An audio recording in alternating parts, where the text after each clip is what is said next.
ತುಪ್ಪದಲ್ಲಿ ಬ್ಯೂಟೆರಿಕ್ ಆ್ಯಸಿಡ್ ಜಾಸ್ತಿ ಇದ್ದು ಇದು ಕರುಳಿನಲ್ಲಿರುವ ಕೋಶಗಳನ್ನು ಸಮರ್ಪಕವಾಗಿ ಪೋಷಣೆ ಮಾಡುತ್ತೆ. ಲೋಳೆ ಪದರದ ಸಮಸ್ಯೆ ಯಾರಿಗಿರುತ್ತೆ ಅದು ಸರಿ ಮಾಡುತ್ತೆ. ತುಪ್ಪದಲ್ಲಿ ವಿಟಮಿನ್ ಎ, ಡಿ ಮತ್ತು ಕೆ ವಿಟಮಿನ್ ಇರೋದ್ರಿಂದ ಕಣ್ಣಿನ ದೃಷ್ಟಿ ಕಾಪಾಡೋಕ್ಕೆ ಹೆಲ್ಪ್ ಮಾಡುತ್ತೆ. ಮೂಳೆಯ ಗಡಸುತನ ಅಥವಾ ದೇಹದ ಇತರೆ ಅಂಗಗಳ ಕಾರ್ಯವೈಖರಿಗೆ ನೆರವಾಗುತ್ತೆ.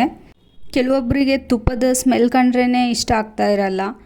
ಆದರೂ ಕೂಡ ತುಪ್ಪನ ಅಟ್ಲೀಸ್ಟ್ ಸ್ವಲ್ಪ ಆದರೂ ತಿನ್ನೋಕ್ಕೆ ರೂಢಿ ಮಾಡ್ಕೊಳ್ಳಿ. ತುಪ್ಪದಿಂದ ತುಂಬ ಲಾಭಗಳಿದೆ. ಬಿಸಿ ನೀರಿಂದ ಸ್ನಾನ ಮಾಡೋದ್ರಿಂದ ತುಂಬ ಲಾಭಗಳಿದೆ. ಜ್ವರ ಏನಾದರೂ ಇದ್ದರೆ ನಿರ್ಮೂಲನೆ ಮಾಡೋಕ್ಕೆ ಹೆಲ್ಪ್ ಮಾಡುತ್ತೆ. ಶೀತ ಇದ್ದರೂ ಕಡಿಮೆ ಆಗುತ್ತೆ. ರೋಗ ನಿರೋಧಕ ಶಕ್ತಿನ ಸುಧಾರಿಸುತ್ತೆ. ರಕ್ತದಲ್ಲಿನ ಸಕ್ಕರೆ ಮಟ್ಟನ ಸುಧಾರಿಸುತ್ತೆ.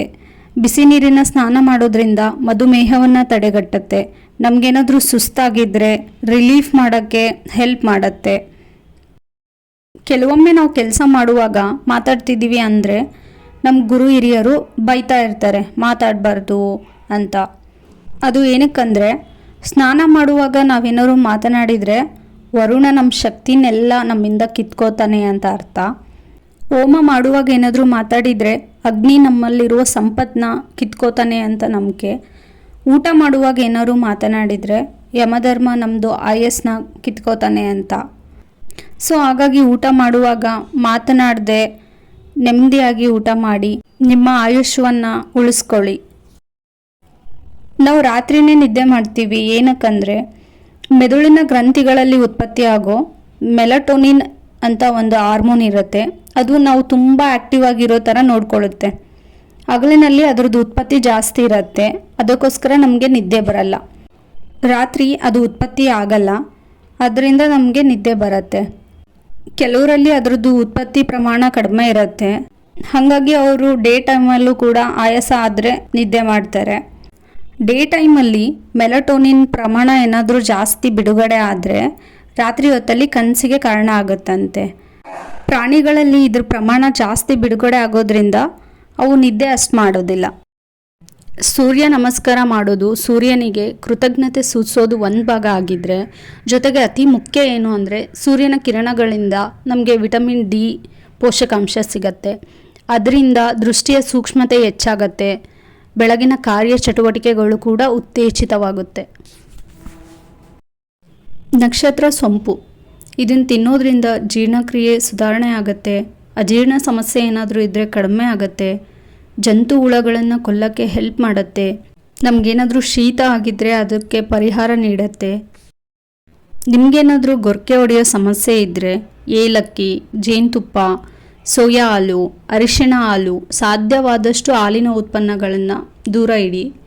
ಈ ರೀತಿ ಮಾಡೋದ್ರಿಂದ ನಿಮ್ಮದು ಗೊರಕೆ ಹೊಡೆಯೋ ಸಮಸ್ಯೆ ಕಂಪ್ಲೀಟಾಗಿ ಹೋಗಲ್ಲ, ಸ್ವಲ್ಪ ಕಂಟ್ರೋಲ್ ಮಾಡ್ಬೋದು.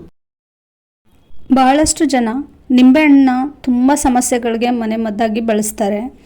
ಆದರೆ ಕೆಲವು ಬಾರಿ ಎಷ್ಟು ಅಡ್ವಾಂಟೇಜ್ ಇದೆ ಅಷ್ಟೇ ಡಿಸ್ಅಡ್ವಾಂಟೇಜ್ ಕೂಡ ಇದೆ. ಗ್ಯಾಸ್ ಮತ್ತು ಅಜೀರ್ಣ ಸಮಸ್ಯೆ ಏನಾದರೂ ಇದ್ದರೆ ನಿಂಬೆ ರಸ ಅಥವಾ ಹುಳಿ ಪದಾರ್ಥಗಳ ಮೇಲೆ ಮೊರೆ ಹೋಗ್ತಾರೆ. ಹೆಚ್ಚು ಹುಳಿ ತಿನ್ನೋದ್ರಿಂದ ಕುಡಿಯೋದ್ರಿಂದ ಸಮಸ್ಯೆಗಳು ಕಾಣಿಸ್ಕೊಳ್ತವೆ. ಹೊಟ್ಟೆ ನೋವು, ಮಲಬದ್ಧತೆ, ಮೂತ್ರದ ಸೋಂಕಿನ ಸಮಸ್ಯೆ. ಸೊ ಹಂಗಾಗಿ ಖಾಲಿ ಹೊಟ್ಟೆಲಿ ಹುಳಿ ಪದಾರ್ಥ ಸೇವಿಸಬಾರ್ದು. ಇವಾಗ ತುಂಬ ಜನಕ್ಕೆ ಬ್ಲ್ಯಾಕ್ ಟೀ ಕುಡಿಯೋ ಅಭ್ಯಾಸ ಇರುತ್ತೆ. ಬ್ಲ್ಯಾಕ್ ಟೀ ಕುಡಿಯೋದ್ರಿಂದ ದೇಹದಲ್ಲಿ ರೋಗ ನಿರೋಧಕ ಶಕ್ತಿನ ಹೆಚ್ಚು ಮಾಡ್ಕೋಬೋದು. ನಮ್ಮದು ವೆಯ್ಟ್ ಲಾಸಿಗೆ ತುಂಬ ಹೆಲ್ಪ್ ಮಾಡುತ್ತೆ. ದೇಹಕ್ಕೆ ತಕ್ಷಣ ಶಕ್ತಿ ಕೊಡೋಕ್ಕೆ ಹೆಲ್ಪ್ ಮಾಡುತ್ತೆ. ನಮ್ಮದು ಹೃದಯದ ಆರೋಗ್ಯನ ಕಾಪಾಡಲಿಕ್ಕೆ ಇದು ಸಹಕಾರಿಯಾಗಿದೆ. ಇದನ್ನು ಕುಡಿಯೋದ್ರಿಂದ ನಮ್ಮದು ಸ್ಕಿನ್ ಕೂಡ ಗ್ಲೋ ಆಗೋಕ್ಕೆ ಹೆಲ್ಪ್ ಮಾಡುತ್ತೆ. ತೂಕ ಏನಾದರೂ ಕಡಿಮೆ ಮಾಡ್ಕೋಬೇಕು ಅನ್ನೋರು ಟೀ ಅಥವಾ ಕಾಫಿ ಕುಡಿಯೋದು ಜಾಗದಲ್ಲಿ ಬ್ಲ್ಯಾಕ್ ಟೀನ ಕುಡೀರಿ. ತೂಕ ಕಡಿಮೆ ಆಗೋಕ್ಕೆ ತುಂಬ ಹೆಲ್ಪ್ ಮಾಡುತ್ತೆ. ಕ್ಯಾನ್ಸರ್ ತಡೆಯುವಲ್ಲಿ ಕೂಡ ತುಂಬ ಸಹಕಾರಿಯಾಗಿದೆ ಬ್ಲ್ಯಾಕ್ ಟೀ. ಬಡವರ ಬಾದಾಮಿ ಅಂತ ಕರೆಯೋ ಕಡಲೆಕಾಯಿ ಅಥವಾ ಶೇಂಗಾ ಇದರದ ಪ್ರಯೋಜನಗಳು: ಕೆಟ್ಟ ಕೊಲೆಸ್ಟ್ರಾಲ್ ಏನಾದರೂ ಇದ್ದರೆ ಕಡಿಮೆ ಮಾಡೋಕ್ಕೆ ಹೆಲ್ಪ್ ಮಾಡುತ್ತೆ. ಹೃದಯದ ಸಮಸ್ಯೆ ಇದ್ದರೆ ಅದು ನಿವಾರಣೆ ಆಗುತ್ತೆ. ಪೈಲ್ಸ್ ಸಮಸ್ಯೆಗೆ ತುಂಬ ಒಳ್ಳೆಯದು. ರಕ್ತದಲ್ಲಿನ ಕೊಲೆಸ್ಟ್ರಾಲ್ನ ಕರಗಿಸುತ್ತೆ. ಸಕ್ಕರೆ ಮಟ್ಟನ ಕಡಿಮೆ ಮಾಡುತ್ತೆ. ಕರುಳಿನ ಕ್ಯಾನ್ಸರ್ ತಡೆಗಟ್ಟಕ್ಕೆ ಸಹಕಾರಿಯಾಗಿದೆ. ಇದನ್ನು ತಿನ್ನೋದ್ರಿಂದ ತೂಕ ಹೆಚ್ಚಿಸೋದನ್ನ ತಡೆಯುತ್ತೆ. ಇದನ್ನು ತುಂಬ ಸೇವಿಸೋದ್ರಿಂದ ಕೆಲವೊಬ್ಬರಲ್ಲಿ ಅಲರ್ಜಿ ಆಗುತ್ತೆ. ಅದನ್ನು ಐಡೆಂಟಿಫೈ ಮಾಡ್ಕೊಳ್ಳೋದು ಒಳ್ಳೆಯದು. ಶೇಂಗನ್ ಸೇವಿಸಿದ ತಕ್ಷಣ ನೀರು ಕುಡಿಬಾರ್ದು ಅಂತ ಹೇಳ್ತಾರೆ.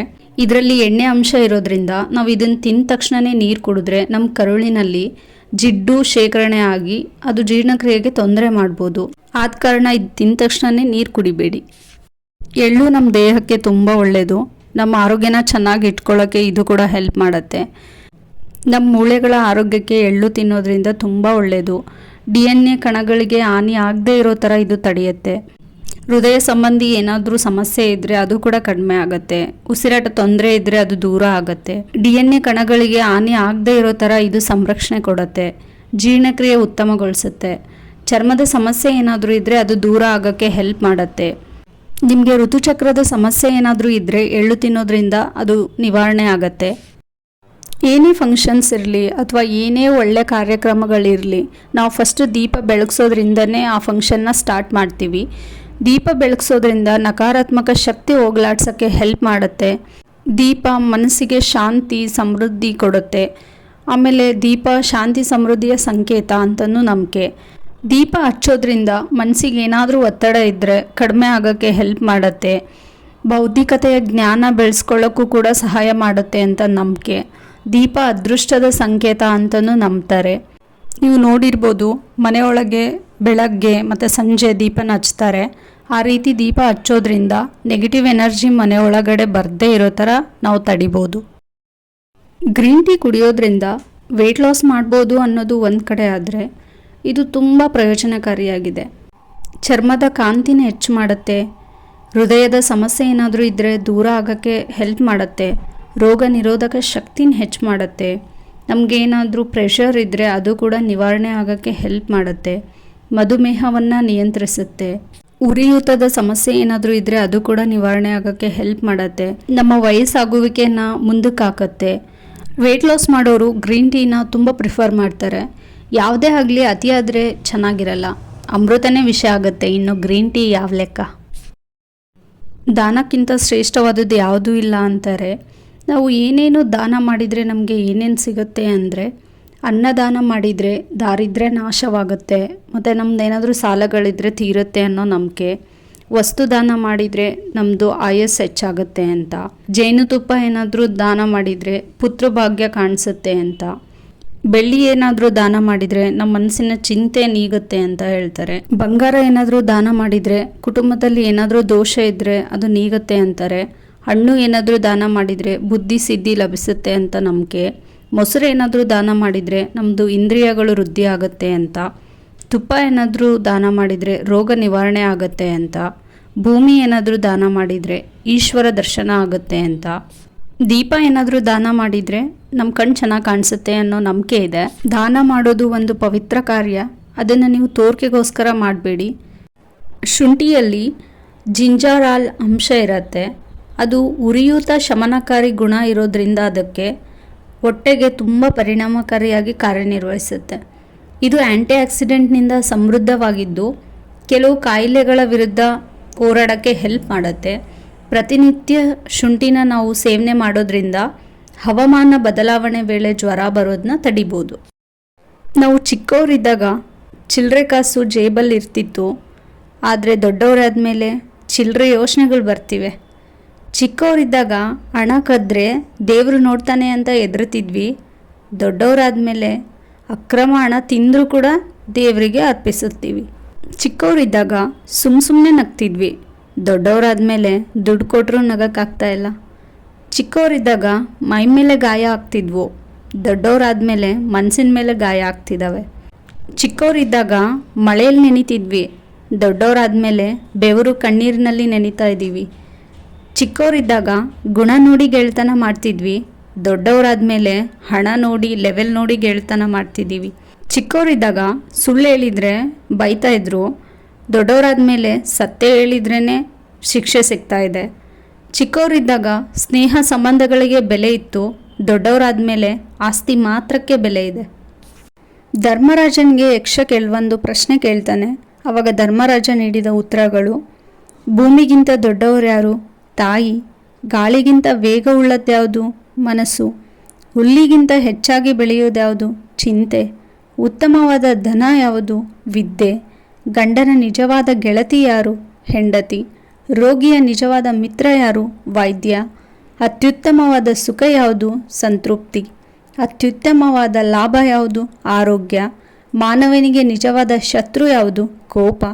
ವಾಸಿಯಾಗದ ರೋಗ ಯಾವುದು? ದುರಾಸೆ. ನಿಜವಾದ ಸಾಧು ಯಾರು? ಸರ್ವರ ಹಿತ ಬಯಸುವವನು. ನಿಜವಾದ ಅಮೃತ ಯಾವುದು? ಹಸುವಿನ ಹಾಲು. ಸ್ವರ್ಗ ಸಿಗುವುದು ಹೇಗೆ? ಸತ್ಯದಿಂದ ಇದ್ದಾಗ. ನಾವು ಬಿಡಲೇಬೇಕಾಗಿದ್ದು ಲೋಭ, ದುರಾಸೆ. ವಿಶ್ವದ ಅತಿದೊಡ್ಡ ಅಚ್ಚರಿ ಯಾವುದು? ನಾವು ಶಾಶ್ವತ ಎಂಬ ಭಾವನೆ. ಮುಟ್ಟಿ ಕೆಟ್ಟವನು ಇಂದ್ರ, ಮುಟ್ಟದೆ ಕೆಟ್ಟವನು ರಾವಣ, ಹೇಳಿ ಕೆಟ್ಟವನು ವಿಶ್ವಾಮಿತ್ರ, ಹೇಳದೆ ಕೆಟ್ಟವನು ಹರಿಶ್ಚಂದ್ರ, ಕೊಟ್ಟು ಕೆಟ್ಟವನು ಕರ್ಣ, ಕೊಡದೆ ಕೆಟ್ಟವನು ದುರ್ಯೋಧನ. ನೀನು ಏನೇ ಮಾಡು, ಈ ಪ್ರಪಂಚ ಮಾತ್ರ ನಿನ್ನನ್ನು ಕೆಟ್ಟವನು ಅನ್ನುತ್ತೆ. ಆದರೆ ಬೇರ್ಯಾರಿಗೂ ನೋವು ಕೊಡದೆ ನಿನ್ನ ಬದುಕನ್ನು ನೀನು ಬದುಕಿಬಿಡು, ನೀನು ಮಾತ್ರ. ಜಲಿಯನ್ ವಾಲಾಬಾಗ್ ಹತ್ಯಾಕಾಂಡ, ಇದ್ರ ಬಗ್ಗೆ ನೀವು ಕೇಳಿರ್ತೀರ. ಏನಪ್ಪ ಇದು? ಪಂಜಾಬ್ ಸ್ವಾತಂತ್ರ್ಯ ಹೋರಾಟಗಾರರನ್ನು ಬಂಧಿಸಿದ್ರು. ಅದರ ಹಿನ್ನೆಲೆಯಲ್ಲಿ 1919 ಏಪ್ರಿಲ್ 13 ಬೈಸಾಖಿ ಹಬ್ಬದ ದಿನ ಪಂಜಾಬ್ನ ಜಲಿಯನ್ ವಾಲಾಬಾಗದಲ್ಲಿ ಪ್ರತಿಭಟನಾ ಸಭೆ ಸೇರಿತ್ತು. ಅಲ್ಲಿ ಸೇರಿದ್ದ ಜನರ ಮೇಲೆ ಸೇನಾಧಿಕಾರಿ ಜನರಲ್ ಡಯರ್ ಗುಂಡಿನ ದಾಳಿ ನಡೆಸಬೇಕು ಅಂತ ಹೇಳಿದರು. ಇದರ ಪರಿಣಾಮ 380 ಜನ ಸಾವನ್ನಪ್ಪಿದ್ರು. ಇದನ್ನು ವಿರೋಧ ಮಾಡಿ ರವೀಂದ್ರನಾಥ್ ಟಾಗೋರ್ ಅವರು ನೈಟ್ಹುಡ್ ಅನ್ನೋ ಪ್ರಶಸ್ತಿ ಬ್ರಿಟಿಷ್ ಸರ್ಕಾರಕ್ಕೆ ಹಿಂದಿರುಗಿಸಿದ್ರು. ಆ ಜನರಲ್ ಡಯರ್ನನ್ನು ಉಧಮ್ ಸಿಂಗ್ ಅವರು ಹತ್ಯೆ ಮಾಡಿದರು. ಒಂದು ಜೋಳದ ಹೊಲದಲ್ಲಿ ಗುಬ್ಬಚ್ಚಿ ಗೂಡು ಕಟ್ಟಿತ್ತು. ಅದರ ಮರಿಗಳು ತುಂಬ ಚಿಕ್ಕದಿತ್ತು. ಇದು ಆಹಾರ ತರಕ್ಕೆ ಹೋಗುವಾಗ ಅದಕ್ಕೆ ಹೇಳಿ ಹೋಗ್ತಿತ್ತು, ಯಾರಾದರೂ ಏನಾದರೂ ಮಾತಾಡಿದರೆ ನನಗೆ ತಿಳಿಸು ಬಂದ ತಕ್ಷಣ ಅಂತ. ಅವು ಮರಿಗಳು ಓಕೆ ಅಂತ ಹೇಳ್ತಿದ್ವು. ಆಮೇಲೆ ಹೊಲದ ಮಾಲೀಕ ಬಂದುಬಿಟ್ಟು ಹೇಳ್ತಾನೆ ಅವನ ಮಗನಿಗೆ, ನಾಳೆ ನಮ್ಮದು ಪಕ್ಕದ ಮನೆಯವ್ರನ್ನ ಕರ್ಕೊಂಡು ಬಂದುಬಿಟ್ಟು ಕುಯ್ದಾಕಬೇಕು ಅಂತ. ಆವಾಗ ಮರಿಗಳೆಲ್ಲ ಎದ್ರುಕೊಂಡು ಅವರಮ್ಮ ಬಂದ ತಕ್ಷಣವೇ ಹೇಳ್ತಾರೆ, ಹೀಗೆ ರೈತ ಹೇಳ್ತಾ ಇದ್ದ, ನಾಳೆ ಯಾರನ್ನೋ ಕರ್ಕೊಂಡು ಬಂದುಬಿಟ್ಟು ಜೋಳನೆಲ್ಲ ಕುಯ್ದಾಕ್ತಾನಂತೆ, ನಮ್ಮನ್ನು ಬೇರೆ ಕಡೆ ಕರ್ಕೊಂಡು ಹೋಗು ಅಂತ. ಆವಾಗ ತಾಯಿ ಗುಬ್ಬಚ್ಚಿ ಹೇಳುತ್ತೆ, ಏನು ಹೆದರ್ಕೋಬೇಡಿ ಅಂತ. ನೆಕ್ಸ್ಟ್ ಡೇ ಆಗುತ್ತೆ, ರೈತ ಬರ್ತಾನೆ, ಯಾರೂ ಬಂದಿರಲಿಲ್ಲ ಅವನಿಗೆ ಹೆಲ್ಪ್ ಮಾಡೋಕ್ಕೆ. ಅವ್ನು ಬೇಜಾರಾಗ್ಬಿಟ್ಟು ಮಗಂಗೆ ಹೇಳ್ತಾನೆ, ನಾಳೆ ನಾನು ನೀನೇ ಬಂದುಬಿಟ್ಟು ಎಲ್ಲ ಜೋಳನ ಕುಯ್ದಾಕೋಣ ಅಂತ. ಇದನ್ನು ಮರಿ ಗುಬ್ಬಚ್ಚಿಗಳು ತಾಯಿ ಗುಬ್ಬಚ್ಚಿಗೆ ತಿಳಿಸ್ತಾರೆ. ಆಗ ತಾಯಿ ಗುಬ್ಬಚ್ಚಿ ಹೇಳುತ್ತೆ, ಅವ್ರದ್ದೇ ಕೆಲಸನ ಮಾಡ್ತಾರೆ ಅಂತ ಹೇಳಿದರು ಅಂದರೆ ಅವರು ಕೆಲಸ ಮಾಡೇ ಮಾಡ್ತಾರೆ, ಬೇರೆ ಜಾಗಕ್ಕೆ ಶಿಫ್ಟ್ ಆಗೋಣ ಅಂತ ಮರಿಗಳನ್ನ ಕರ್ಕೊಂಡು ಹಾರಿ ಹೋಯಿತು. ಜಗತ್ತಿನ ಅತಿ ಉದ್ದವಾದ ನದಿ ನೈಲ್ ನದಿ, ಜಗತ್ತಿನ ಅತಿ ದೊಡ್ಡ ನದಿ ಅಮೆಜಾನ್ ನದಿ, ಭಾರತದ ಅತಿ ಉದ್ದವಾದ ನದಿ ಗಂಗಾ ನದಿ, ದಕ್ಷಿಣ ಭಾರತದ ಅತಿ ಉದ್ದವಾದ ನದಿ ಗೋದಾವರಿ, ಕರ್ನಾಟಕದಲ್ಲಿ ಹರಿಯುವ ಉದ್ದವಾದ ನದಿ ಕೃಷ್ಣಾ ನದಿ.